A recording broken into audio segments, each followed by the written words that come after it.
پھر دن ہوا پرانی رات کا، کرے سو شکر ہم خدا کی ذات کا، خدا کی ذات کا نیا پھر دن ہوا۔ آج کی آیت۔ دیکھو باپ نے ہم سے کیسی محبت کی ہے کہ ہم خدا کے فرزند کہلائے، اور ہم ہیں بھی۔ پہلا یوحنا 3 پہلی آیت۔ عزیزو، دنیا کا ہر شخص ایک دوسرے کے ساتھ کسی نہ کسی رشتے سے جڑا ہے۔ اب ان رشتوں کو کیسے نبھایا جاتا ہے، اس کا انحصار ہر کسی کی اپنی مرضی اور خوشی پر ہے، لیکن باپ کا رشتہ اپنی اولاد کے لیے ایسا ہے جس پر وقت اور حالات اثر انداز نہیں ہوتے۔ وہ اپنی اولاد کے لیے ایک سائبان ہے، محفوظ اور مضبوط سہارا، خوشیوں میں اضافے کی وجہ اور مشکل میں ہاتھ تھامنے والا۔ وہ اپنی اولاد کے لیے ہمت اور طاقت سے بڑھ کر محنت کرتا ہے اور اپنے اختیار سے کہیں زیادہ بڑھ کر سہولیات فراہم کرتا ہے۔ عزیزو، باپ جانتا ہے کہ یہ اس کا فرض ہے جسے وہ بخوشی سر انجام دینے میں راحت محسوس کرتا ہے۔ وہ نہ صرف جسمانی ضروریات کا خیال رکھتا ہے بلکہ جانتا ہے کہ خدا کی طرف سے عطا کی ہوئی اس نعمت کی روحانی تعلیم و تربیت بھی اس کی ذمہ داری میں شامل ہے۔ عزیزو، جسمانی باپ کی طرح ہمارے لیے ایک اور خوش کن رشتہ آسمانی باپ خدا کا بھی ہے، جو نہایت شفیق و مہربان ہے اور اس کی نگاہ ہر پل اپنے لوگوں کی نگہبان ہے۔ وہ ہماری جان اور روح دونوں کی فکر کرتا ہے۔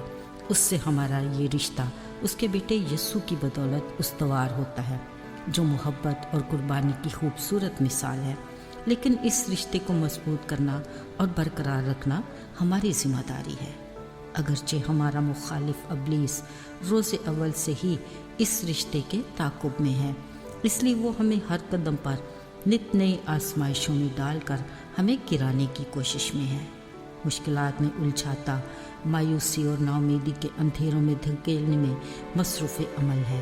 اگر تو ہم یسوع کی حقیقی محبت کو جان لیں اور اس کے ساتھ اپنے رشتے کی اہمیت کو سمجھ پائیں تو پھر ہم کسی طور بھی ابلیس کے ہاتھوں بلیک میل نہیں ہو سکتے، بلکہ خدا کے فضل سے ایمان کی مضبوطی، یقین اور بھروسے کے ساتھ ہر آزمائش میں سرخ رو اور امتحان میں کامیاب ہوں گے۔ کس قدر خوش کن ہے کہ اس کے وعدے ہر موقع پر، ہر طرح کے حالات اور ہر زمانے میں سدا بہار ہیں۔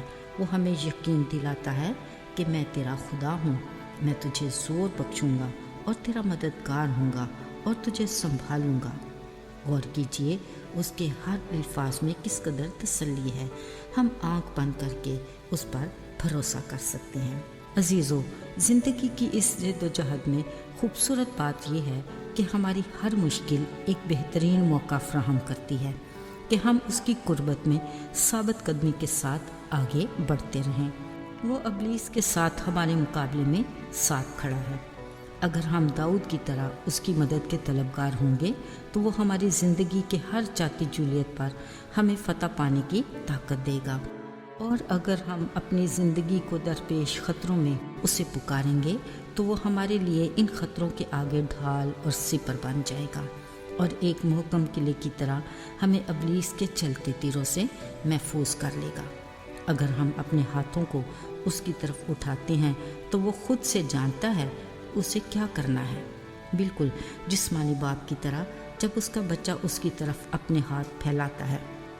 عزیزو، ہم کس قدر مبارک ہیں کہ آسمانی باپ خدا نے ہمیں اپنے فرزند جان کر ہم سے محبت رکھی۔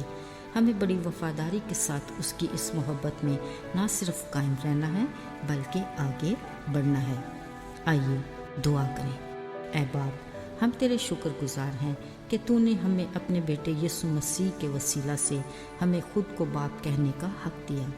تیرے وعدے ہمارے لیے بے حد قیمتی ہیں۔ ہمیں اپنے میں مضبوطی عطا کر اور ہمارے ایمان کو بڑھا۔ شکر گزاری کے ساتھ مانگتے ہیں یسوع کے نام میں، آمین۔